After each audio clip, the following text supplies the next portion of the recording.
the notes. You need to write them down. But, so good morning, everyone.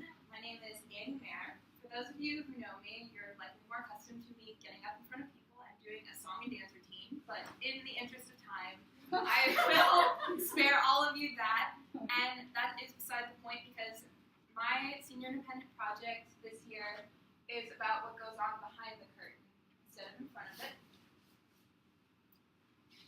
My presentation would work.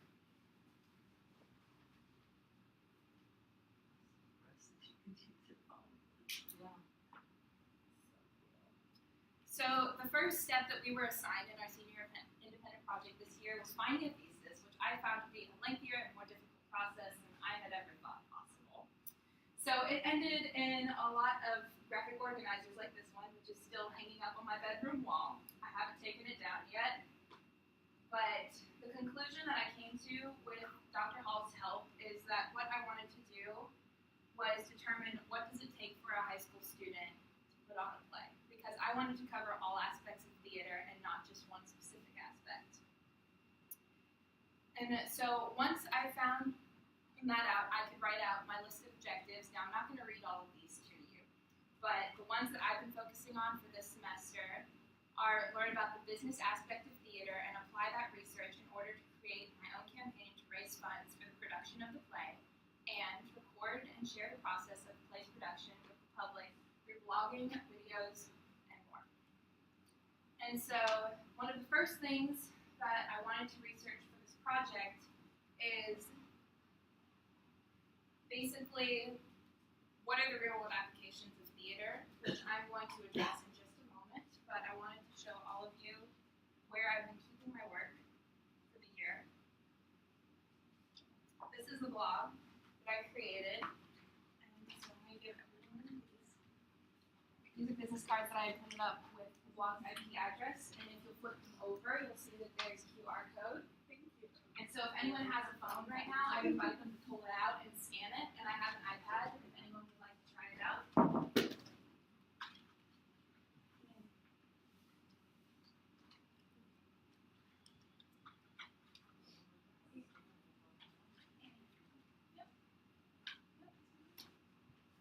this one, I have a QR scanner in here.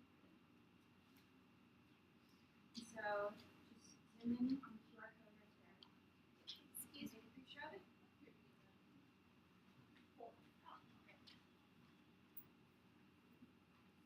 And then once you scan it, just show it to everyone so they know that it works. Is this the URL on the other side? Mm-hmm. Same thing? Yep.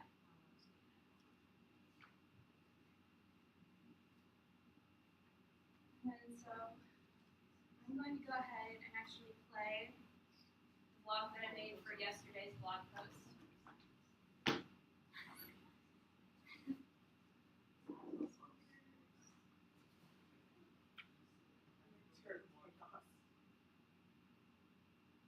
Judge me. I'm not. And it'll, when it gets in place, it'll do this thing on it after.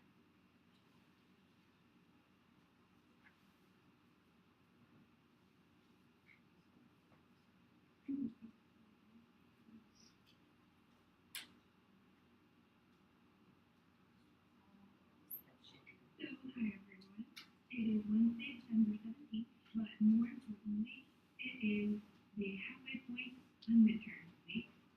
So that is why I'm sounding so tired right now and drinking my tea in my arts mug, because I stayed up very late last night studying for a very long, very difficult math test that I had to take this morning. What? You mistake. No one Blaming me? More importantly, I had the opportunity to listen to two of my senior independent program classmates this morning give their presentations. Ellie talked about supercritical water oxidation, and Brianna talked about bipartisanship, or lack of bipartisanship in Washington. Both of them were extraordinary, so my hat's off to them. But I will be giving my presentation tomorrow, or today if you're watching on Thursday, as I intended. But I just thought I should go through and give an overview of some sort about what I was going to be talking about, so everyone is on the same page. So I thought that I'd start out after talking about my thesis and my objectives, that I would go through and talk about real world applications of the arts, like I talked about in one of my first blog posts. I'm pretty sure it was the second one, but I talked about that. And then, let's see, I got my list here. But then after that, I was planning on discussing factors of script selection, including a synopsis of the scripts I opted to use and have gotten approved. And then I wanted to go through breaking down theater budget and then go through the individual parts and the specifics of each of the expenses, including production aspects, cast and crew, venue, any other expenses that fall under those categories. That'll lead right into a brief description of crowdfunding, crowdsourcing, whatever you want to call it. And then I will talk about the budget that I compiled for the year, in addition to the Kickstarter campaign that I'm currently working on. But then I will conclude the presentation with my plans for the second semester. And I think that should be about it. Well, I know this is a very short vlog, but that's about all I've got to say on it. So thanks for listening, and I'll see you on Friday. So that's just an example of the kind of work that I've been doing. I've been posting pretty consistently on Mondays, Wednesdays, and Fridays. And so a lot of times it's more of a text post, but I have done free vlogs, which I find to be a pretty good way to convey information in a more interesting format.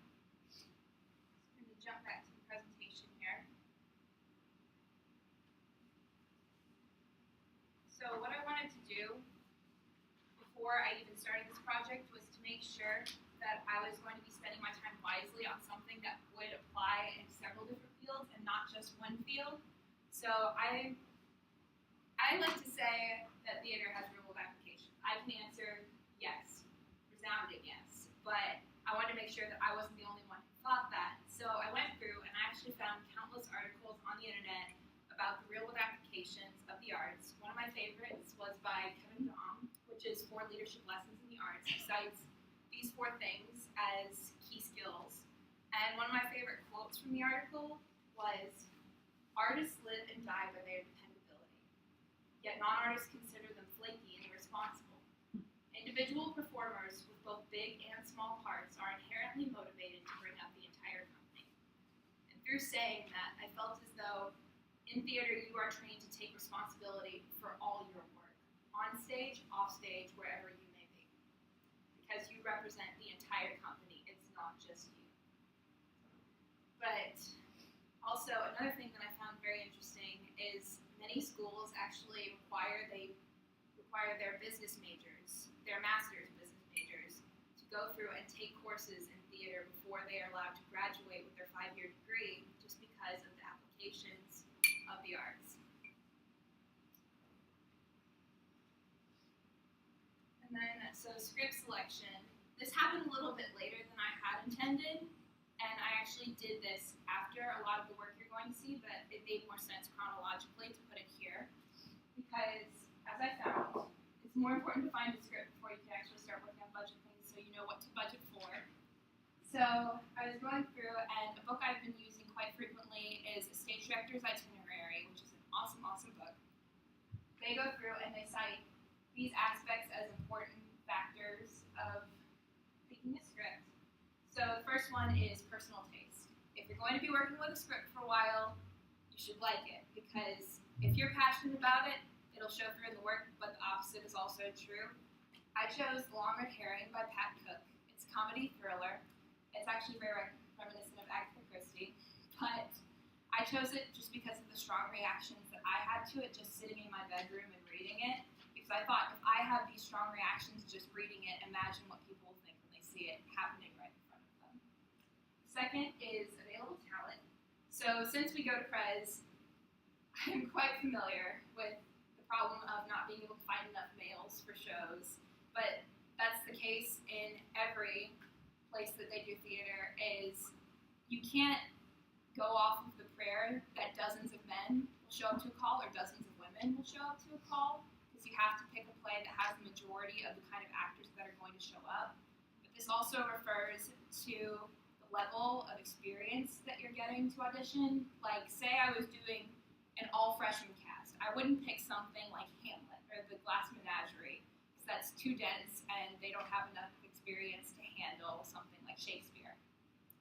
Then this also refers to variety of talent. If you have a group that it has more comedic talent, you're obviously going to want to pick comedy instead of a really serious drama. And the opposite is also true. If they're better at drama, but they aren't as funny, you don't want to pick a comedy that could fall completely flat. But then, third one, budget. This is the realistic part that I don't always like to think about, but I've learned I have to think about.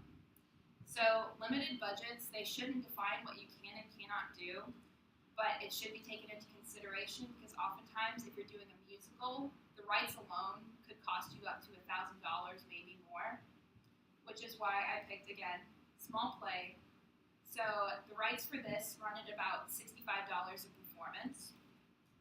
And so the thing about a low budget, though, is it does motivate a director to be more creative with their decisions and where they put their money. So maybe they don't have money to build this big, huge set, but they pick a few minimal pieces just to give you an idea of where it is, and they let the audience's imagination take control. And then, so audience sustainability. Know your audience. That's all there is to it. Is if you're used to, if you want to sell out a show, say, you'd be better off choosing something like Beauty and the Beast, a favorite that everyone knows. But if you want more of an artistic triumph, you pick something a little more avant-garde, very different, but you have to understand that you may not get a sold-out audience every night. And then so the next is stage configuration. This one is another very technical one. Most plays and musicals will work in any kind of configuration, like in the round when there are people on all sides. But there are some plays and musicals that just won't work if there are people on all sides. So the only way to really consider that is, will this work? Just picture it in your mind. And then the last one is rehearsal time. In my situation, I will have approximately 6 weeks of rehearsal time to get this up and running and performed. Then, so the normal run time for rehearsal is about 8 weeks. So I'm pretty close, but since I'm inexperienced and this is not the only thing that I'm doing in my life right now, I have to take into account that I can't pick something too difficult, which is why I didn't pick any kind of period piece with complicated dialogue. And then also it goes back to the second one of available talent. If you have a lot of unexperienced actors, don't pick such a complex script if you don't have a lot of time to work with them on it. And then, so speaking of the realistic aspects of things, we're going to talk about breaking down a theater budget, which I spent a vast amount of my time doing this semester just because it is such a large topic to cover. So I found out I could categorize it into these categories of where the money does go. So the first is venue. So there are only a few things you really need to consider. Size, how big or small is the theater going to be? Type of stage, is it in the round, people on all sides? Is it a thrust, like the theater across the street? Is it a black box? But then atmosphere, how do you want your audience to feel as they're walking into the theater? How do you want them to feel during intermission? If you wanted to give them a sense of place, a lot of people have done plays in historical homes. And then the last is, again, the realistic aspect of it, availability or price. Is the theater booked for someone's wedding the night you want to do your play? Can you afford it? Be realistic. Which is why I myself will probably be using Presence Theater because I'm allowed to use that for free and I don't have to pay for it. So, in the professional world, people expect to get paid. It's funny how that thing works. Since I will not be working with professionals, they will not get paid. I'm sorry in advance, guys. I don't have money for that. But then something that I had to learn to take into account, I was talking to actually Ms. Wine and Sister Chris, is I will need people to supervise rehearsal time, which that requires that I budget in for a stipend for those people for the overtime. But then I also have to account for security the night of the play, which that's yet another stipend. That'll run around $75, $85. And then, so production, these are all the design aspects. This is everything that you see on stage besides the actors. First is lighting, which tells you, is it day, is it night, is it inside, is it outside? And then after lighting, what you have to consider is scenery. That tells you where the play takes place again. Is it inside? inside? Is it outside? Is it in a historic home? Is it in the modern day? Is it in a shopping mall? So that tells you exactly where you are. And then, so the props, those are the objects that actors carry on stage with them. It's the things that they handle, the things that they show to the audience, it's what they show to each other. And if you're in the right play, it's what they throw angrily across the stage to make a point when they're giving a very long, extensive monologue. And so, costuming. Unless you're doing a show like Hair, actors are generally expected to be clothed in period appropriate clothing. But, like, they didn't wear jeans in pre-Civil War era, so just a lot of that is using your common sense. And then, so the last is sound, which is anything you hear that's anything other than an actor's voice that you hear. That's what has to be taken into account. Like, if they're watching fireworks, you need a sound effect for that. If they're listening to music, you need a sound effect for that. If you're hearing a gunshot ring out, like in this play, you need a sound effect for that, and it has to go in at the right time, or else it's not going to work. And then, so, next aspect is marketing. This is the money that you spend to tell everyone about this wonderful, fantastic play that you have spent the last 6 to 8 weeks working on. This can be anything. This can be flyers, this can be radio, this can be TV announcements, this can be a skywriter that you've hired if you have that kind of money. I don't. But the beauty of it is social media is a very powerful marketing tool in this day and age, and for the most part, it is 100% free. So I will be utilizing that a lot. And then, so licensing and royalties. This is, again, a lot more technical. So if the play is not your own work and it's not in the public domain, which public domain means that the author is dead and has been dead for the past 70 years. So anything by Shakespeare or Sophocles, if you're doing Antigone, that's in the public domain. You can use that for free. But otherwise, you have to pay a fee, which that is the playwright's bread and butter. That's how they eat. So in not paying the fee, you will literally have a starving artist, which you can also get in lots and lots of trouble because lawsuits for this kind of thing, they've come up to around $1 million. So unless you're Bill Gates, you don't want to be spending that kind of money on a lawsuit. So fair use, it's important. So that fee that you're paying, it'll fluctuate based on a few things. It is the level of the theater at which you're performing. It can be children's theater, amateur theater, which would be ours, and then professional theater, which is a lot more expensive. It also depends on how many performances you're planning on giving. If you're planning on running this for a month, that'll hike you up a pretty penny. If you're only doing one performance, it'll keep the cost down to a minimum. And then the last thing to consider is, will it be taped? Because that is yet another fee. And then, so this only applies if you're using Kickstarter or another crowdsourcing website. So if you're using a crowdsourcing platform, they will charge 5 to 10% of the final total. So I took into account $1,100 and I did the 5%. The Kickstarter charges, that's $35. So if you were doing a much bigger project where, say, your budget was $10,000, it would be more. And then, so credit card processing fees, if you're using a company like PayPal, that's a lot of extra work for them to put all that money in the right place, so they're going to charge you a small fee.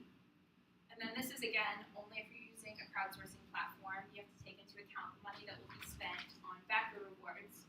And so the whole point of a crowdsourcing site is that you are given the opportunity to reward the people that made the project happen.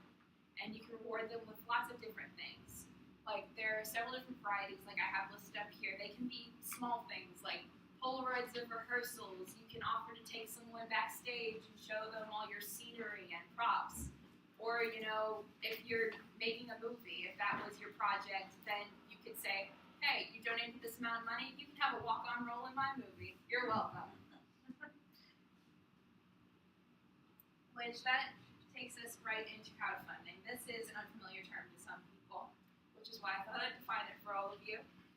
So crowdsourcing or crowdfunding, it's defined as socially networked fundraising programs overseen by websites such as Kickstarter, Indiegogo, or GoFundMe. So the whole point of crowdsourcing is that if you take smaller amounts and get a large amount of those smaller amounts, it's a lot more financially safe for both the backers and the creator, and then it's a lot more cost conscious in the long run.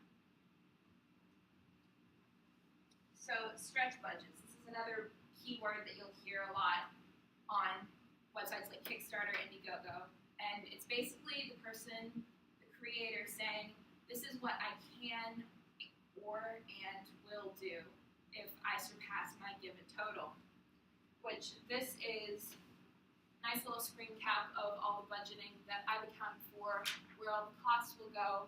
This is the budget that currently I'm planning on using right here, accounting for the fact that Prices said they can give me $350 to work with, but then I determined that another $750 would be needed. So this is my original total here. This was the budget that I started with, but then I went and I talked to Ms. Wine and Mr. Chris, and we got that total down. And then these are a lot of different stretch budgets where the money is spread out in a lot of different places. And then, so this is the Kickstarter campaign that I've been working on currently. And so, in order to fairly use the title of the play, I did not include it in the Kickstarter campaign itself because I did not want to get sued. But this is what I've been working on. It's still a work in progress. I'm hoping to launch it sometime around January 10th. Launching it right after Christmas isn't ideal, but it's really the only time that I have to do it. So this goes through and it shows all the things that you need to fill out. The project title, the short little blurb. It's still a work in progress, but I kind of like where it's going. And one of my favorite sections in here is they ask you to tell your story to the people. You can put in the video, you put in all your text, all your graphs, your budgets, all the things that you've spent so much time working on. But this is one of my favorites, is the risks and challenges, because that seems to be something that I've been addressing all year long, is how difficult this can be and what can happen if things go wrong. So the basics of it is I address the fact I'm a high school senior. I don't have as many resources as some people, and actually I don't have the advantage of having a teacher that I can talk to because we don't have a theater class anymore. So I've had to go outside in the community to find my resources, but I've gotten to talk to people like Jean West, who has a background in theater. I've gotten to talk to Barbara Sexton-Smith, who was the former CEO of the Fund for the Arts. That was such a fun meeting, and I got to talk to Mr. Joseph Hammer, who used to work with the plays here at Prez and Human Samuels. But I addressed that in my risks and challenges. And then I also addressed the fact that just because I am young, I'm not afraid to ask for help, which is why I went to these people, because I knew that they would be able to help me out, and I maintained contact with all of them, so I hope to continue my contact with them. And then, so money also presents a set of challenges. To the group I'm talking to now, $1,100 seems like a lot. In theater, it doesn't go very far. But again, I'm willing to use such a tight budget to make creative choices that maybe it may not have been ideal, but still give people a sense of where it is and what's happening. But then also, I noted that this is kind of a do or die for me. This is a pass-fail class. So if this doesn't happen, I'm failing and I may or may not graduate. So there's a lot of motivation to get it done.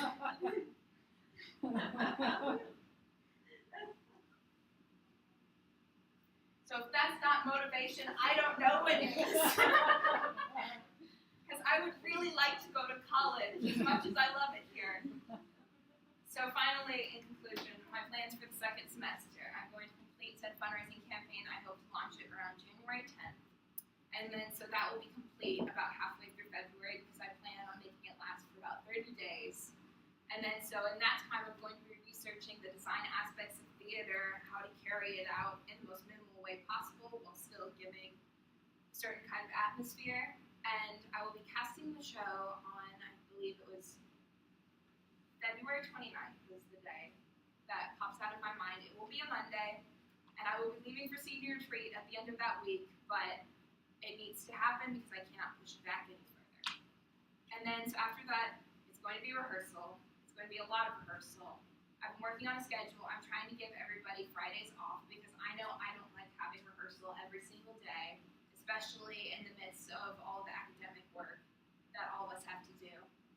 But then after that, it will be performance of the play, which is April 17th. It's a Friday. And then after the performance of the play, I've allowed myself about a week and a half to write up a critique of the entire process. It will be very much like the papers that Brianna and Ellie turned in, except mine is more of a personal essay going through the process, what could have been done better, what I thought was done well, and what things were different than I thought they would be, and how I accommodated for those obstacles and challenges. So I've clearly got my work cut out for me for the second semester, but I did hit obstacles in the first semester, and I did face them head on. So I feel very prepared to take on the challenges that I'm faced with. Thank you all for listening, and I hope to see you all on April 17th. So we have about 5 minutes for some questions, and then Miss Martina will take her turn. She's pumped. I can tell. Ellie? Who's your market group? Like, who are you marketing towards? Mainly the press community, but I am looking to go out into the community as well because with the contacts that I've made, one of them is at the Kentucky Center, and then there's one at Actors Theater and one at Fun for the Arts, so I'm hoping to be able to grab some people's attention from outside the press community. Have you started kind of advertising this in press at all, or will you start after break? Yes. So people start thinking about auditioning, stuff like that. Mhm. And then will you also advertise in boys' schools if you're trying to get boys, or are you just going to do all girls? Well, I'm thinking that I will have to because unfortunately this is not an all-female script. There are 2 guys. So I'm going to need to find them. I have a suggestion. Mary McNeil did such a good job being with the male voice. And man, she was fantastic. She can give her a bigger voice. Also, not a Mary, and then you're good. Get the Marys. We could get Tori Spalding back on circuit. Oh yeah, totally. Oh, we gotta make her a cripple too. Okay, moving on. Sorry. And then, oh, I do have one. I have just a, you said when you talk about crowdfunding, it's more safe. What did you mean by, like, the safer? Well, when people like to give smaller amounts, that means that more people are going to give. So even though it seems like you might not get as much, you will because I if see. it's a smaller I see. amount, more people are going to donate. Beautiful. I would expect the compensation for them, whatever kind of giveaways you have for them, but also it be smaller. Yeah, rewards like photos. That's probably going to be one of my main ones. I actually have a full list of all the rewards, all the different tiers. I just, for the sake of time, it is actually going to be on my blog shortly on Friday, so you can all go look at that. Yeah. I don't know if this is allowed. I plan on doing this in the spring if this one goes in. But have you thought of having like a personal bake sale in the interest of display? Because bake sales, like you could ask us to bring in goods. I don't want to volunteer you, but you make rocking desserts. I'll be happy to help. I mean, having a bake sale, those raise anywhere from $100 to $150 at a time. So not that you would bring those out, you've got like $400 to $600. I'll consider that. Thank you very much.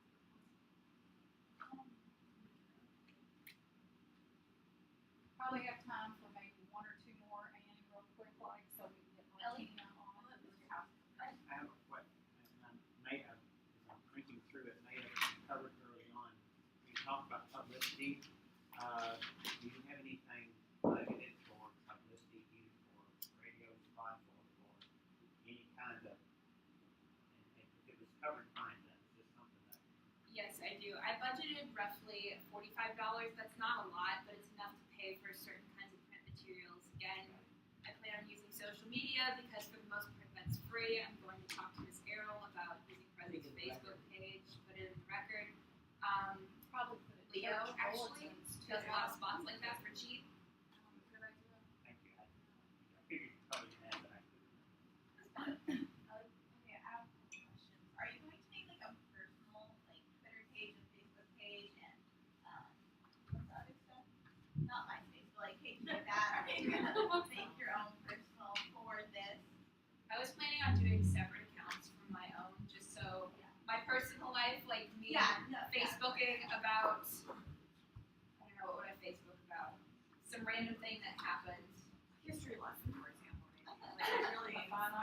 Fun ed test. And how Gosh, the fun ed test was terrible. This is the worst.